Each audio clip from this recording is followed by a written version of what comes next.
Hello everybody, Hellcrex here, and welcome to another Mercenary Thoughts from the Innisphere, episode 299. And today we're going to be talking about the 55-ton mech, the Lynx. Yep, 55 tons. It's a 5.85, so it has some mobility for a kind of a cavalry flanker mech, not very fast. Has an XL engine though, which is kind of a detriment, being a mech that only goes 5.8. It does, though, have 185 points of armor, which is really over-armored. It's like one or two more points of armor. They could drop the tonnage down by a half a ton and be fine. That does have 15 double heat sinks, which, in my opinion, is too many. But it does have some weapons that go with it.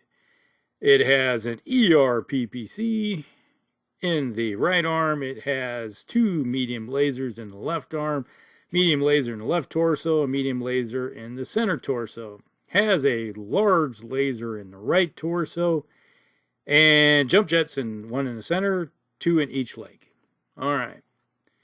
So, it's one of those mechs that pretty much when you look at it, it's like, I look at it, it has too many heat sinks to begin with, because you can dissipate 30.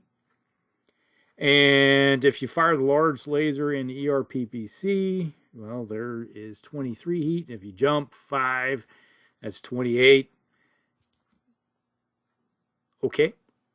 You got too many with your heaviest weapon systems. Sure, you can throw in a medium laser in there and go up by 1, but if I'm that close, I am firing the medium lasers instead of the large laser, or firing the large laser and the medium lasers, and ignoring the PPC. One of those is not getting fired. That's pretty much how I'm looking at it. It's like when you look at heats, it's like I look at how much heat do I create when I'm firing my heavy weapons, and then how much do I create when I'm firing my shorter range weapons. And I very seldom will ever fire everything unless I have the heat sinks to allow me to fire everything, because I just like my mechs to run cool. I never run my mechs hot. It's like I may go up by 4, but I never go beyond that threshold unless something happens, like an engine hit, and it's like forces you to go up higher. Other than that, I never go up higher than 4. So when I'm looking at this mech, it's like you create 12 with the medium lasers, and the large laser is creating 8 because it's a standard. That's 20. You jump 5, that's 25. You're still over synced. You're not going to fire that PPC. So this thing could be dropped down on a few of these heat sinks, to be honest. I'd knock off 2, personally. 1 or 2. At least, and which can be used, and you got a half ton that you're overusing when it comes to the armor. And I would consider even throwing in with that, drop 1 ton, 1 heat sink, and then a half ton of armor.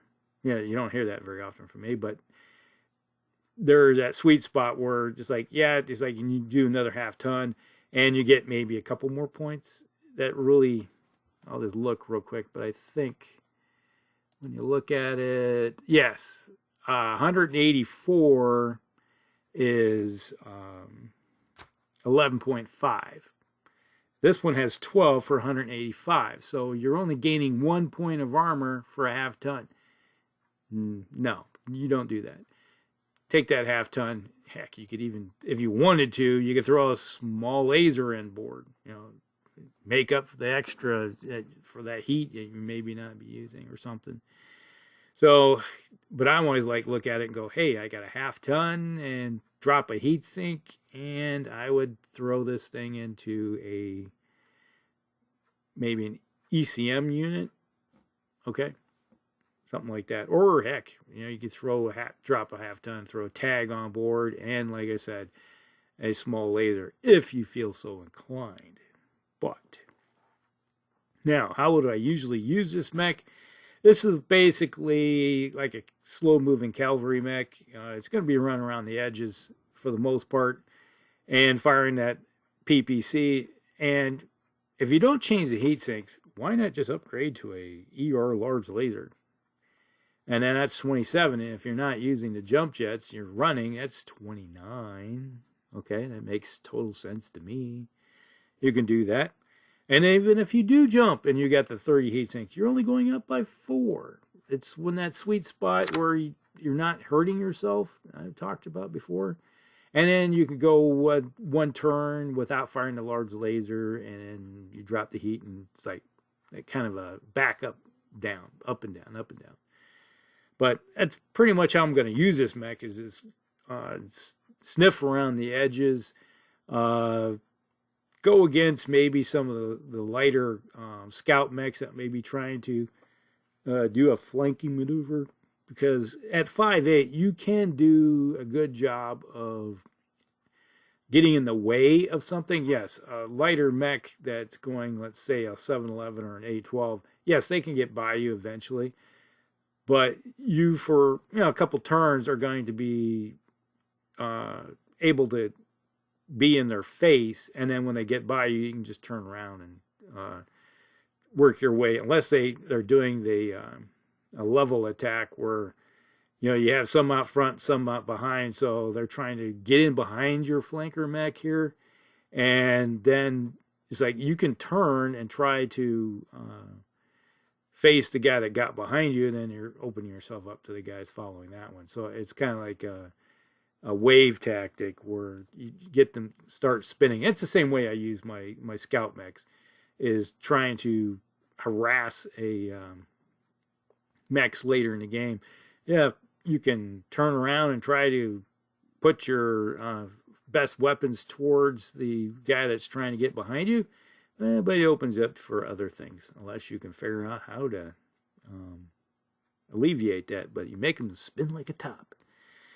Okay, so that's pretty much how I'm going to use the Lynx, is just hang around the edges. And then later in the game, the mid-game and the late game, when things are shot up a lot more, you get these medium lasers, and that's something I really like, because that's actually your best firepower, is the medium lasers when it comes to close fire, up close. So I'd be inclined to either use the medium lasers in the ERPPC, because the nice thing about ERPPC, yes, you're paying the heat extra for getting that extra 5 range, but you're also eliminating the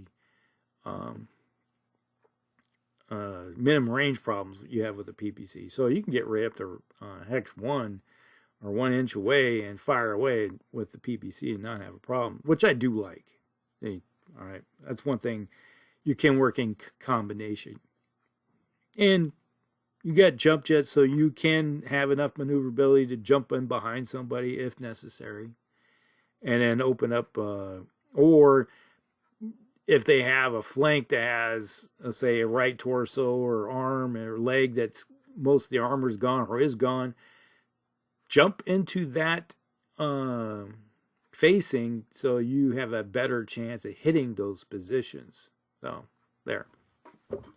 Now, let's see. There is a couple variants of this mech. Let's see. We have the 8Q. The one we just talked about is the 9Q. The 8Q, all right, the problem is this is the Star League mech that basically lost all of its high-tech equipment when the Star League tech disappeared. So it had problems. And it says, never produced by the factory, the 8Q was a result of a decline in technology. Has a standard fusion engine because they're no longer producing XL engines, so you have to have something replace that. So they took the standard, put it in there, and it has a significant loss of equipment, which includes a ton of armor, which is actually, that's more like a half ton. It loses, to be honest, it's more like a half ton you're losing. And then you have, takes off the jump jets, 2 medium lasers, and the loss of additional weight force a downgrade of the PPC to a large laser. and it still retains the 15 heat sinks. So now you got 2 large lasers, 15 heat sinks, no jump jets. Battle value dropped by 300, roughly. So, yeah, it's not bad for basically a Succession War style mech. I have in the past, let me see if I can bring it up. I did do a redesign of this mech. Starleague to Succession Wars era. Mine was a 585, has 13 heat sinks, has a PPC, kept the PPC in the right arm, still retains the 4 medium lasers, and it has jump jets, so it's a 585. So it retains the mobility, all at the expense of the large laser and half ton of armor. So yeah, it's 11 half tons of armor, 1 PPC, 4 medium lasers. All right, so the firepower is kind of drastically dropped down, but it's just short of 1200 battle value. So not bad, which is pretty solid. It would make it a pretty solid Succession War style mech, to be honest. Now there is so that's the 8Q. So yeah, it's like the version I made is like 100 less in battle value than the 8Q, and I think it's a little better in some ways because you got 13 heat sinks. You fire the PPC. If you run, you have no heat problem. It's only if you fire a PPC and jump, then you go up by 2. You can do that 2 turns. All right, that's kind of like how I look at it. And if you get in close, you fire the 4 medium lasers. You can run, and you go up by 1. And you fire the 4 medium lasers and jump. Obviously, you go up a bit on the heat scale, but you go up by what, 4, something like that. So that's not overly a bad situation. You can do that. Then you got to figure out what I'm not going to fire the next turn. Now, there's the 9C version. This version has enhanced short-range firepower. It's done by removing the large laser and replace it with a pair of Streak 2s. And has 4 medium lasers, has the streaks. So, yeah, it's like up close and personal. It seems to be on paper to have better firepower, but it doesn't in some ways because, yes, heat management is a little better, but, you're looking at a little over 1,600 battle value. And I'm not a big fan because you're taking a standard large laser, which doesn't blow up, and then you're replacing it with a streak system that has ammo. And let me tell you, if you look at this mech, it doesn't carry a lot of basic crit spots in it. Let me check here real quick. Bring up the 9Q. Yes. Well, you got the XL engines. The double heat sinks do add up and take up some space. But, yeah, if you go to that 9, well, where'd it go? There we go. It's got 2, this is ridiculous portion. It's got double heat. It's got 2 streak launchers. It's got this one had 2 streak launchers and 2 tons of ammo. So why? It makes no sense. It's like 1 ton is more than enough for a streak 2. You'll never, ever in a game run out of streak ammo with 2 launchers. Heck, you could take that 1 ton and go to town. Yeah, it's like take a half ton off of armor and give yourself another streak launcher. Okay, go that route, and you'd have 3, and you still have plenty of ammo with 3 launchers. It's ridiculous. It's not a great design, in my opinion. I don't like the idea of blowing up just to have a little bit. You know, it's like, yeah, okay, if you get both of them to launch, it's the same equivalent as the large laser, but it's pepper shots. So I always look at my medium lasers as my crit hunters too. So there is that. Then there's the 9R version. Okay, this one kind of makes sense. You take it upgrades the large laser to an ER large laser, extending the range by you get 4 more out of the deal. And battle value is 17.5. But you now have an ER large laser, an ER PPC, and you still got the 30 dissipate 30 heat, so it's not that bad. It's like 27. And if you jump, you go up by 2. You can fire both those large heavy weapons and jump, and do that for 2 turns. It's not overly detrimental to you in that case. Then there's the Lynx C. All right, this one's one that went with them. This is with the Exodus, so they took it and put a Smoke Jaguars, took this mech, and basically it's upgraded with clan weapons.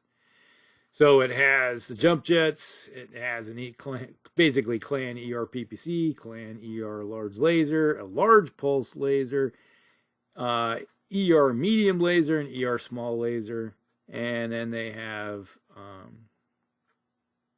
2 more double heat sinks. And the battle value is running around 2,700. Yeah, that's a bit heavy duty on that aspect of it. So I think they'd probably been better off in some ways.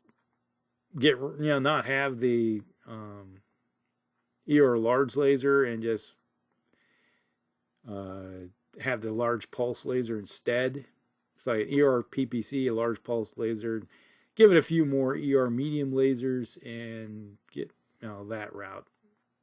Okay. Kept the I don't know if it has ferrofibrous armor on it. It doesn't talk about it, but I imagine you can put ferrofibrous armor on it and increase the armor to offset the loss of the 2. But that's pretty much it. That is the Lynx. It's one of those kind of interesting mechs. It has problems, mainly in the form of the